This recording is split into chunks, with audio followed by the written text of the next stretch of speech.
Hello दोस्तों, नमस्कार। आप लोगों का YouTube चैनल एग्जाम टारगेट पर स्वागत है। और आप लोगों को अच्छा देशांतर डेट टाइम अच्छे से समझ में आ गया होगा, मुझे विश्वास है।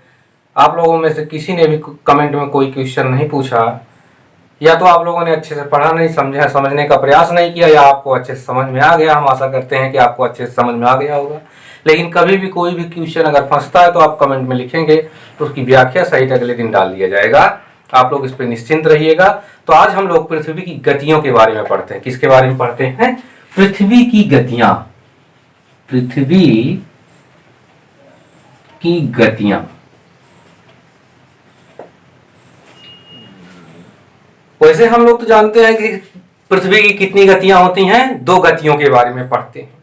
लेकिन अगर पृथ्वी की गतियों के बारे में कहा जाए तो पृथ्वी की कुल 9 गतियां होती हैं। कितनी होती हैं? 9 गतियां होती हैं। लेकिन उनमें से हमें 2 ही गतियों से मतलब है। कितनी गतियों से मतलब है? 2 गतियों से मतलब है। एक गति होती है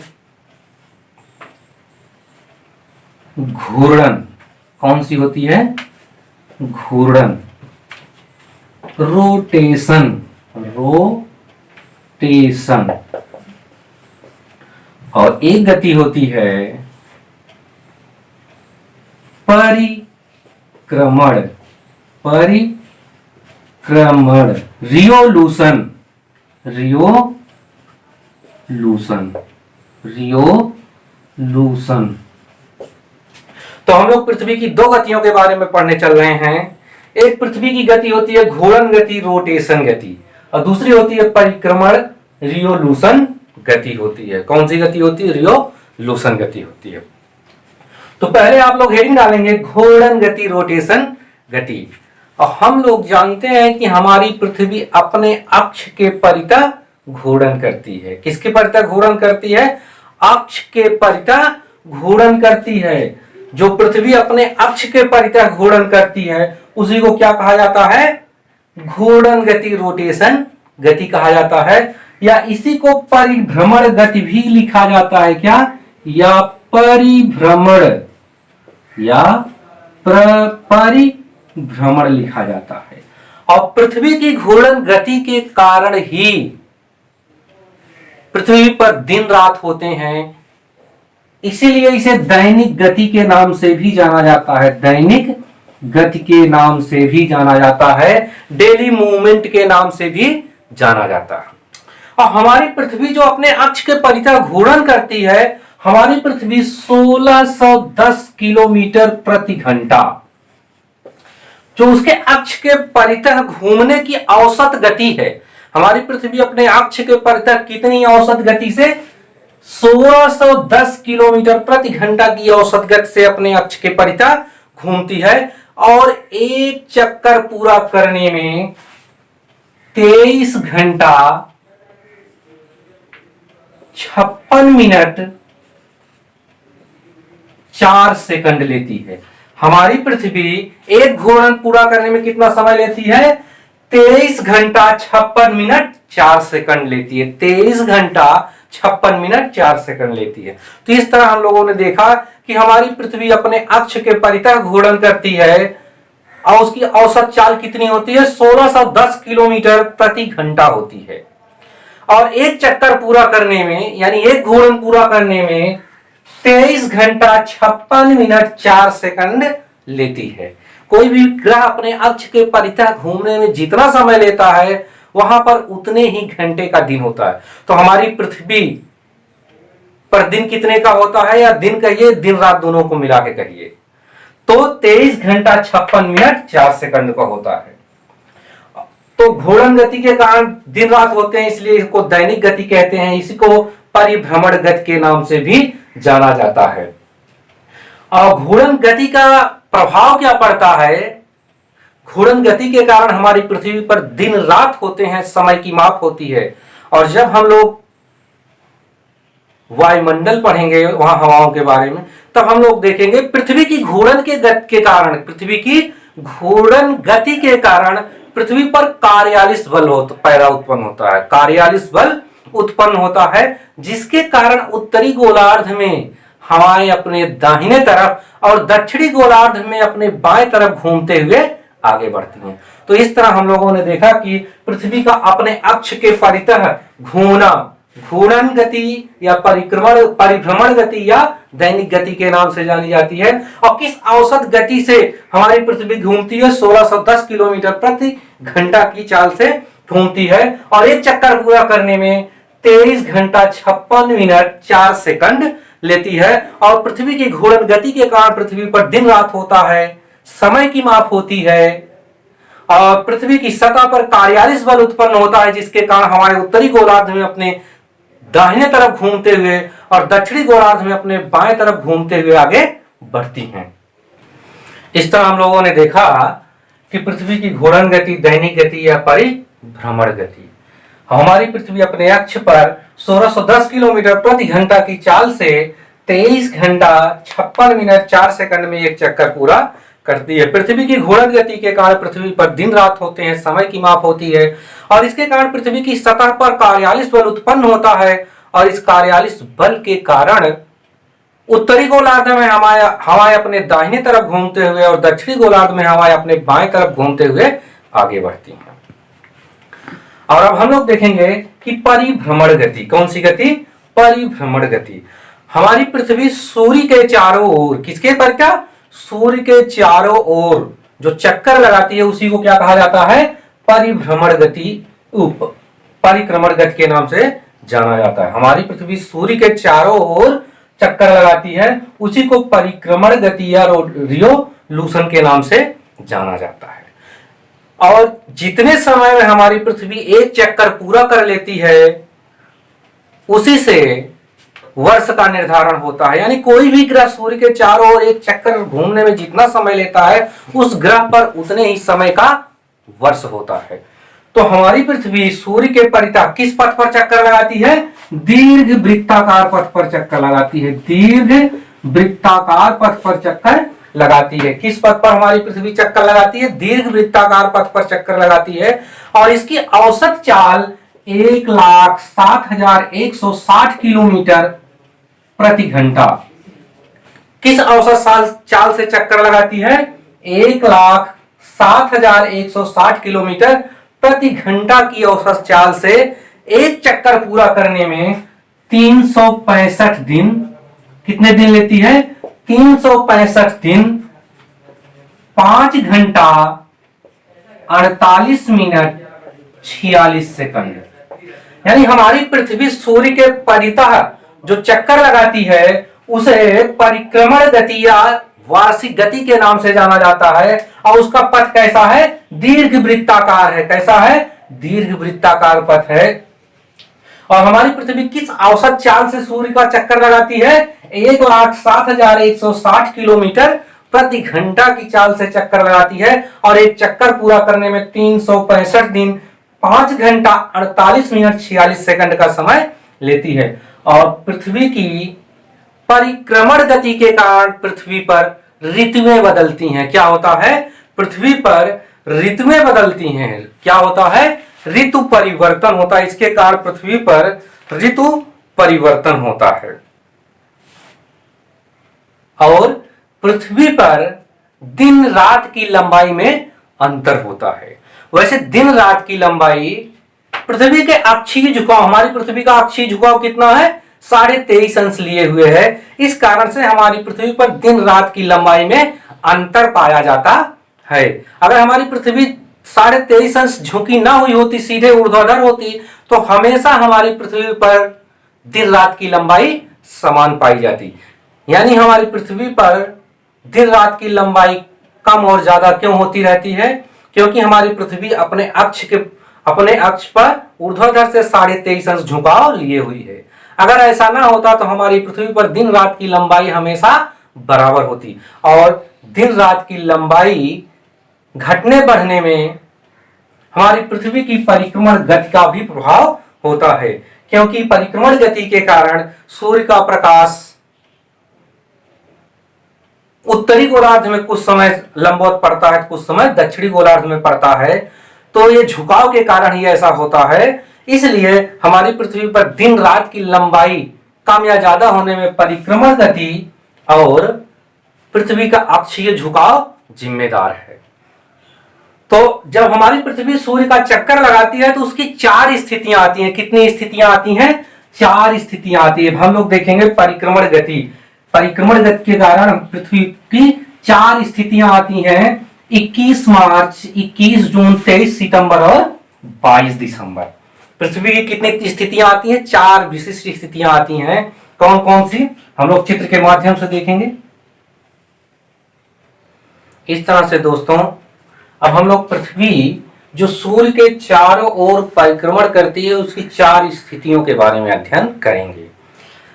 तो 21 मार्च, 23 सितंबर, पहले हम लोग क्या लिखे उसको स्पष्ट देख लीजिए। 21 मार्च है, 21 मार्च की स्थिति को क्या कहते हैं? बसंत विषुव, स्प्रिंग इक्विनॉक्स के नाम से जाना जाता है। इधर है कर्क संक्रांति या ग्रीष्म अयनांत, जिसे समर सॉल्स्टिस के नाम से जाना जाता है, 21 जून। और इधर है शरद विषुव, 23 सितंबर। ऑटम इक्विनॉक्स, किसके? Autumn equinox. और इधर 22 दिसंबर मकर संक्रांति, शीत अयनांत, अंग्रेजी में विंटर सॉल्स्टिस के नाम से जाना जाता है। और ये रेखा है 23.5 डिग्री उत्तरी अक्षांश, 66.5 डिग्री उत्तरी अक्षांश, 0 अंश अक्षांश रेखा 23.5 डिग्री दक्षिणी अक्षांश रेखा, 66.5 डिग्री दक्षिणी अक्षांश रेखा। इसी को इधर पूरे नाम में लिख दिया गया है। 0 अंश अक्षांश को भूमध्य रेखा, 23.5 अंश उत्तरी को कर्क रेखा, 66.5 अंश उत्तरी को आर्कटिक वृत्त, 23.5 अंश दक्षिणी अक्षांश को मकर रेखा, 66.5 अंश दक्षिणी अक्षांश को आर्कटिक वृत्त के नाम से जाना जाता है। जब हम लोग अक्षांश रेखाएं पढ़ रहे थे इसको बहुत अच्छे से पढ़े थे। इस तरह से अब हम लोग देखते हैं, देखिए जो हमारा सूर्य है, हमारा सूर्य पृथ्वी पर लंबवत, उसकी सीधी किरणें केवल कर्क और मकर रेखा के बीच में पड़ती हैं। इसके बाद सूर्य की सीधी किरणें नहीं पड़ती हैं। सूर्य की लंबवत किरणें कहां पर पड़ती हैं? केवल कर्क और मकर रेखा के बीच में पड़ती हैं। इसी के बीच में ये स्थानांतरित होती रहती हैं, उत्तर दक्षिण की दिशा में स्थानांतरित होती रहती हैं। अधिकतम लंबवत चमकते हुए कर्क रेखा तक जाएंगी, उसके पश्चात पुनः दक्षिण की ओर लौटेंगी, लंबवत चमकते हुए अधिकतम मकर रेखा तक जाती हैं। यानी सूर्य की लंबवत किरणें कहां पर? कर्क और मकर रेखा के बीच ही पड़ती हैं। तो अब हम लोग एक एक स्थिति के बारे में पढ़ना शुरू करते हैं। एक स्थिति देखते हैं 21 जून की स्थिति। कौन सी स्थिति देखते हैं? 21 जून की स्थिति। 21 जून की स्थिति में सूर्य की सीधी किरणें कहां पर पड़ रही हैं? कर्क रेखा पर पड़ रही हैं। 21 जून को सूर्य की सीधी किरणें कहां पर पड़ रही हैं? कर्क रेखा पर पड़ रही हैं। इस समय कर्क रेखा पृथ्वी की सबसे गर्म अक्षांश होती है। मकर कर्क संक्रांति या ग्रीष्म अयनांत में क्या होता है? इस समय सूर्य की सीधी किरणें कर्क रेखा पर पड़ रही होती हैं और कर्क रेखा पृथ्वी की सबसे गर्म अक्षांश होती है। इस समय उत्तरी गोलार्ध में ग्रीष्म ऋतु पाई जाती है और दक्षिणी गोलार्ध में शीत ऋतु पाई जाती है। इस समय उत्तरी गोलार्ध में ग्रीष्म ऋतु पाई जाती है और दक्षिणी गोलार्ध में शीत ऋतु पाई जाती है। और इस समय उत्तरी गोलार्ध में दिन की लंबाई ज्यादा क्या होती है? दिन की लंबाई सर्वाधिक पाई जाती है और दक्षिणी गोलार्ध में दिन की लंबाई न्यूनतम पाई जाती है। यानी 21 जून की स्थिति में पृथ्वी पर उत्तरी गोलार्ध में दिन की लंबाई सर्वाधिक और रात की लंबाई न्यूनतम होती है। इसी स्थिति में दक्षिणी गोलार्ध में रात की लंबाई अधिकतम होती है और दिन की लंबाई न्यूनतम होती है। स्पष्ट हुआ? और इस अवस्था में सूर्य की सीधी किरणें, अच्छा थोड़ा पीछे हम लोग हट के देखते हैं। देखिए जब मान लो सूर्य की सीधी किरणें कहां लंबवत पड़ रही हैं? विषुवत रेखा पर पड़ रही हैं और चमकते हुए उत्तर दिशा में ये जा रही हैं। जैसे ही उत्तर दिशा में प्रवेश करती हैं, क्या करती हैं? उत्तर दिशा में प्रवेश करती हैं तो कर्क रेखा की तरफ लंबवत चमकते हुए जाती हैं। उस समय उत्तरी गोलार्ध में सबसे ज्यादा सूर्य से प्राप्त होने वाली ऊष्मा मिलती है, इसलिए उत्तरी गोलार्ध में धीरे धीरे गर्मी बढ़ने लगती है। और उसके पश्चात दक्षिणी गोलार्ध में उस समय दक्षिणी गोलार्ध में सूर्य से प्राप्त होने वाली ऊष्मा कम मिलती है, इसलिए दक्षिणी गोलार्ध में धीरे धीरे शीत ऋतु आने लगती है और उत्तरी गोलार्ध में ग्रीष्म ऋतु होने लगती है। इस तरह से हम लोगों ने देखा कि 21 जून की स्थिति में क्या घटित होता है कि कर्क रेखा सबसे गर्म अक्षांश होती है, उत्तरी गोलार्ध में ग्रीष्म ऋतु होती है और दक्षिणी गोलार्ध में शीत ऋतु होती है। उत्तरी गोलार्ध में दिन लंबे और रातें छोटी होती हैं, दक्षिणी गोलार्ध में रातें लंबी और दिन छोटे होते हैं। और इस तरह से जब सूर्य की सीधी किरणें कर्क रेखा पर चमकती हैं, आपने देखा कि सूर्य की सीधी किरणें चमकते हुए कर्क रेखा तक जाएंगी और कर्क रेखा से चमकते हुए पुनः दक्षिण की ओर लौटती हैं और दक्षिण की ओर लौटते लौटते 23 सितंबर की स्थिति में ऐसा होता है, यानी शरद विषुव की स्थिति में ऐसा होता है कि सूर्य की सीधी किरणें विषुवत रेखा पर चमकने लग जाती हैं। सूर्य की सीधी किरणें कहां पर चमकने लग जाती हैं? विषुवत रेखा पर चमकने लग जाती हैं। इस समय दोनों गोलार्धों में, यानी शरद विषुव की स्थिति में 23 सितंबर की स्थिति में क्या होता है, दोनों गोलार्धों में सूर्य से मिलने वाली ऊष्मा बराबर होती है, इसलिए दोनों गोलार्धों में सम स्थिति पाई जाती है और दोनों गोलार्धों में दिन रात की लंबाई समान पाई जाती है। और आप ये भी जानते हैं कि भूमध्य रेखा पर वर्ष भर दिन रात की लंबाई समान पाई जाती है। भूमध्य रेखा पर वर्ष भर दिन रात की लंबाई समान पाई जाती है। और इस तरह से इसके पश्चात सूर्य की सीधी किरणें किधर बढ़ना शुरू करती हैं? इस समय धीरे धीरे दक्षिणी गोलार्ध में प्रवेश करेंगी। उत्तरी गोलार्ध में सूर्य से प्राप्त होने वाली ऊष्मा की मात्रा धीरे धीरे कम हो जाएगी और दक्षिणी गोलार्ध में धीरे धीरे बढ़ती जाएगी और उत्तरी गोलार्ध में धीरे धीरे शरद ऋतु आने लगेगी और दक्षिणी गोलार्ध में ग्रीष्म ऋतु आने लगेगी। और 22 दिसंबर की स्थिति तक पहुंचते पहुंचते जब सूर्य की सीधी किरणें मकर रेखा पर चमकने लग जाती हैं, कहां पर? मकर रेखा पर चमकने लग जाती हैं, तो उस समय मकर रेखा सबसे गर्म अक्षांश होती है, यानी 22 दिसंबर की स्थिति या मकर संक्रांति की स्थिति में उस समय सबसे गर्म अक्षांश रेखा कौन सी होती है? मकर रेखा होती है। दक्षिणी गोलार्ध में कौन सी ऋतु पाई जाएगी? ज्यादा ऊष्मा मिलेगी दक्षिणी गोलार्ध में, तो दक्षिणी गोलार्ध में क्या होगी? ग्रीष्म ऋतु पाई जाएगी और उत्तरी गोलार्ध में शीत ऋतु पाई जाएगी। इस समय दक्षिणी गोलार्ध में दिन की लंबाई बड़ी और रातें छोटी होंगी। ठीक इसी परिस्थिति में उत्तरी गोलार्ध में दिन की लंबाई छोटी और रातें लंबी पाई जाती हैं। स्पष्ट हुआ? और इसके पश्चात अब कर्क रेखा पर जब चमकती हैं तो इसके बाद लंबवत दक्षिण की तरफ जाएंगी नहीं, फिर किधर चल देंगी? उत्तर की तरफ खिसकना प्रारंभ कर देंगी। और खिसकते खिसकते फिर 21 मार्च की स्थिति यानी बसंत विषुव की स्थिति में सूर्य की सीधी किरणें कहां पड़ती हैं? विषुवत रेखा पर पड़ने लग जाती हैं। इस स्थिति को बसंत विषुव के नाम से जाना जाता है। ठीक यही स्थिति शरद विषुव में जो होता है वही बसंत विषुव में होता है कि इस समय संपूर्ण पृथ्वी पर उत्तरी और दक्षिणी दोनों गोलार्धों में सूर्य से प्राप्त होने वाली ऊष्मा बराबर मात्रा में मिलती है। दोनों गोलार्धों में सम स्थिति पाई जाती है। संपूर्ण पृथ्वी पर दिन रात की लंबाई बराबर पाई जाती है। और फिर इसके पश्चात सूर्य की सीधी किरणें कर्क रेखा से और उत्तर नहीं जाती, अब दक्षिण की तरफ प्रवेश करने लग जाएंगी। और जब दक्षिण की तरफ आएंगी तो उत्तरी गोलार्ध में ऊष्मा की मात्रा कम होने लगेगी, दक्षिणी गोलार्ध में गर्मी की मात्रा कुछ बढ़ने लगेगी। और फिर विषुवत रेखा पर जब चमकेंगी तो उस समय संपूर्ण पृथ्वी पर फिर क्या होगा? समान स्थिति पाई जाएगी। इस तरह हम लोगों ने देखा कि कर्क संक्रांति की स्थिति और मकर संक्रांति की स्थिति एक दूसरे के ठीक विपरीत होती है और बसंत विषुव और शरद विषुव की स्थितियां समान होती। दोनों ही स्थितियों में पृथ्वी पर समान स्थितियां पाई जाती हैं। ठीक, अब हम लोग देखते हैं कि अगर आपसे पूछा जाए कि पृथ्वी पर सबसे बड़ा दिन कब होगा तो हम लोग उत्तर दे देते हैं 21 जून की स्थिति में। यह नहीं कहा जाता, यह नहीं पूछा गया कि किस गोलार्ध में। क्यों हम लोग दे देते हैं 21 जून को? क्योंकि हमारा भारत उत्तरी गोलार्ध में स्थित है और 21 जून की स्थिति में उत्तरी गोलार्ध में क्या होता है? दिन की लंबाई सबसे ज्यादा होती है और रात की लंबाई सबसे कम होती है। लेकिन अगर आपसे पूछ दिया जाए कि दक्षिणी गोलार्ध में कब दिन की लंबाई अधिक होगी तो आपका उत्तर क्या होगा? 22 दिसंबर होगा। 22 दिसंबर की स्थिति में क्या होगा उत्तरी गोलार्ध में? उस समय हम लोगों दिसंबर के महीने में हम लोगों को देखे क्या होता है?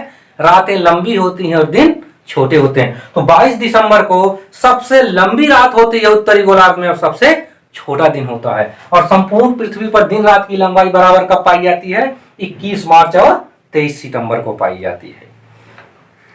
और पृथ्वी की गतियों से संबंधित कुछ और बातें अगले वीडियो में हम लोग देखेंगे, जैसे उपसौर, अपसौर, उत्तरायण, दक्षिणायन और ध्रुवों पर जो दिन रात की लंबाई होती है उसके बारे में हम लोग कल देखेंगे।